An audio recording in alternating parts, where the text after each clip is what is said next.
Sobat Trader, saya Dina, salah satu personal analis trading di DDMax. Nah, kali ini saya akan membahas tentang konsep paling penting dan paling mendasar dalam analisis teknikal, yaitu garis support dan resisten.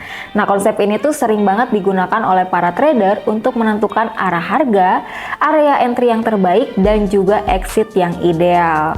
Nah, sebelum ke cara menentukan garis support dan resisten, teman-teman harus tahu juga dong, apa sih itu support dan resisten?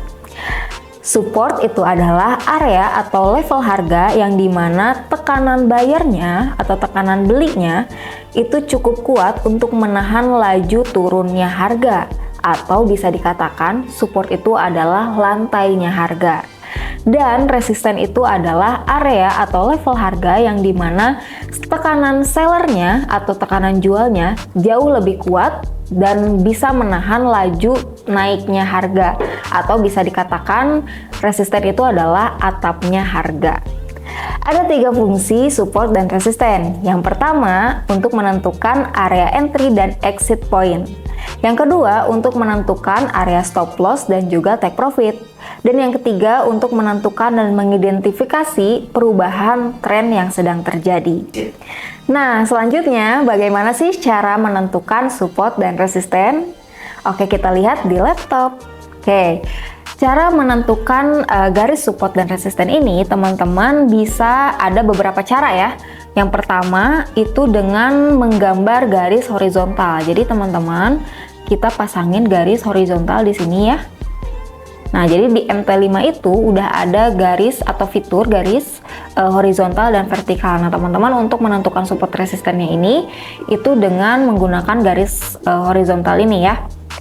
Nah, tentukan cari titik-titik di mana harga itu sering memantul naik ataupun turun ya. Itu bisa menjadi area support dan resisten. Contohnya seperti ini. Nah, ini karena di sini kan dia memantul terus ya, naik, mantul, terus naik lagi, mantul lagi gitu ya. Nah, lanjut seperti contohnya di sini juga bisa.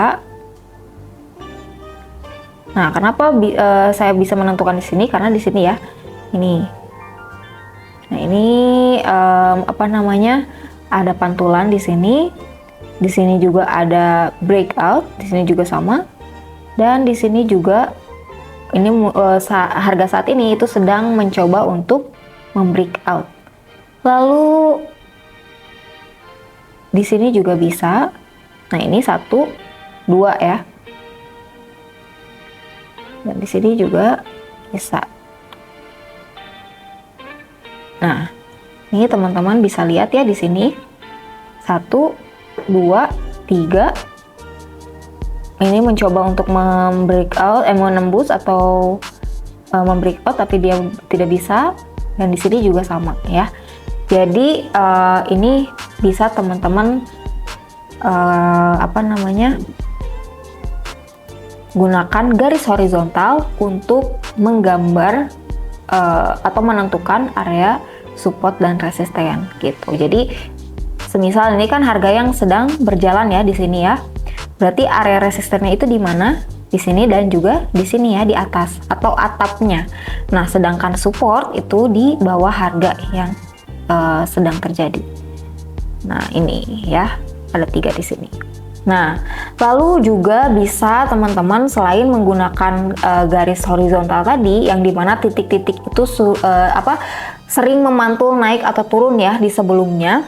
Nah, teman-teman juga bisa menggunakan high dan low sebelumnya, atau harga tertinggi, harga terendah sebelumnya, kayak gitu. Contohnya sekarang ini kan harga itu di sini ya. Ini kita hapus dulu. Nah, harga sedang berada di sini. Nah, ketika misalkan dia naik, dia tuh naiknya kemana sih, atau area resistennya itu di mana sih? Kita coba cek harga tertinggi sebelumnya. Tertinggi sebelumnya itu di mana? Di sini ya. Nah, ini adalah high sebelumnya. High terdekatnya. Nah, ini bisa dijadikan area resisten. Dan sebaliknya pun untuk supportnya, kalau misalkan dia ternyata turun gitu kan, teman-teman bisa menentukan supportnya itu di harga terendah sebelumnya. Terendah sebelumnya itu adalah di sini ya. Nah, kalau misalkan dia breakout lagi atau menembus lagi, berarti teman-teman bisa tandain area terendah sebelumnya itu di mana? Di sini ya. Nah, di sini dan juga di sini. Seperti itu ya, teman-teman, kurang lebihnya. Lalu juga yang ketiga caranya itu kita menggunakan indikator yang bernama moving average ya. Teman-teman bisa cek di insert, di menu insert, terus lalu pilih yang indikator, pilih yang trend dan juga moving average ya di sini. Nah, periodenya berapa? Sebetulnya banyak ya. Kalau untuk periode sendiri bisa pakai MA50, MA100, atau misalkan MA200, itu yang paling sering banyak digunakan oleh para trader. Kita coba pakai EMA50 ya. MA50 ininya simple aja mungkin. Oke. Nah, seperti ini. Atau kita tambahin lagi indikator moving average.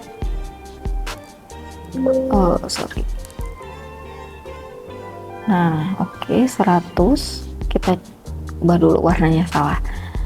Warnanya kita bedakan ya supaya tidak bingung.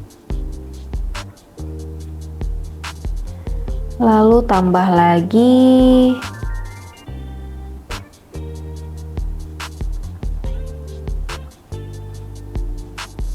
200.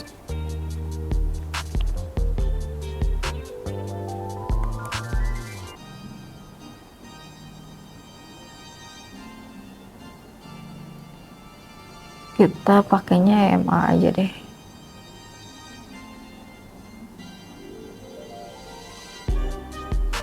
Nah, contohnya seperti ini ya teman-teman. Kita cek dulu pakai ininya, metodenya eksponensial.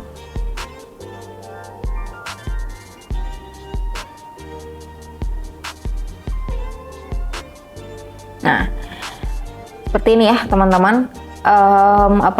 Kita pakai MA50, MA100 dan juga MA200. Nah, MA ini bisa dijadikan area support resisten. Seperti ini contohnya, kalau misalkan seperti ini kan mengindikasikan bahwa trennya itu sedang naik ya, kalau kita lihat pakai MA. Nah, kalau misalkan dia turun, berarti target penurunannya itu atau support terdekatnya itu di mana? Di MA 50-nya di sini ya. Kalau misalkan dia terbreakout, berarti targetnya ke sini, turunnya ke MA 100, dan selanjutnya lagi kalau misalkan dia terbreakout, berarti targetnya ke MA 200 di bawah sini. Jadi ini tuh bisa dijadikan area support dan sebaliknya gitu kan, ketika misalkan harganya itu sedang seperti ini ya, contoh kayak kemarin MA-nya itu di atas harga gitu kan ya. Nah, berarti targetnya itu kenaikannya itu ke MA-nya gitu ya. Seperti itu teman-teman. Itu untuk menggunakan moving average. Dan ada lagi satu lagi, itu menggunakan indikator Fibonacci retracement. Biasanya kalau pakai Fibonacci itu di level-level golden ratio seperti di 38,5%. Di 38,2%, terus ada di 50% dan juga 61,8%. Itu adalah level-level golden ratio di Fibonacci retracement, kayak gitu. Nah, itu dia cara menentukan garis support dan resisten ya. Tadi ada 4 cara gitu. Nah, di dalam support resisten juga ada istilah yang dimana support become resisten dan resisten become support, atau SBR dan juga RBS ya. Nah, biasanya kalau misalkan RBS itu adalah yang dimana tadinya itu dia area resisten, tapi dia terbreakout ya, terbreakout dan membentuk resisten baru. Nah, maka yang tadinya resisten itu bisa menjadi area support kayak gitu. Dan sebaliknya juga, ketika misalkan area support nih dia terbreakout atau dia menembus gitu kan, ketika dia menembus harganya, menembus area supportnya dan membentuk support baru, maka support yang sebelumnya itu dia menjadi area resisten. Jadi makanya disebutnya SBR atau support become resistant. Seperti itu. Tips menggunakan support dan resisten secara efektif. Yang pertama, gunakanlah time frame yang lebih besar. Jadi time frame lebih besar itu jauh lebih valid ya untuk support dan resistennya. Contohnya seperti H4 ataupun daily. Yang kedua, bisa gunakan konfirmasi candlestick, contohnya kayak pin bar, engulfing di area tersebut. Lalu yang ketiga, jangan pernah menganggap bahwa level support dan resisten itu harga yang pasti, tapi adalah zona area ya.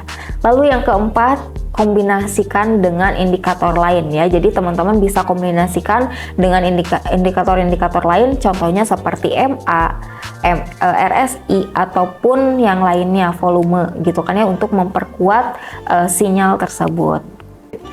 So, buat para trader di luar sana yang sudah menonton video ini, jadi jangan pernah terburu-buru lagi ya ketika harganya naik ataupun turun untuk entry. Pastikan kamu tahu di mana posisi support ataupun resistennya, karena disitulah medan pertempuran yang sebenarnya terjadi antara buyer dan seller. Karena sejatinya trader profesional itu bukan mencari harga tertinggi ataupun harga terendah, tapi mencari area terbaik untuk mengambil keputusan. Saya Dina, semoga bermanfaat. See you next video.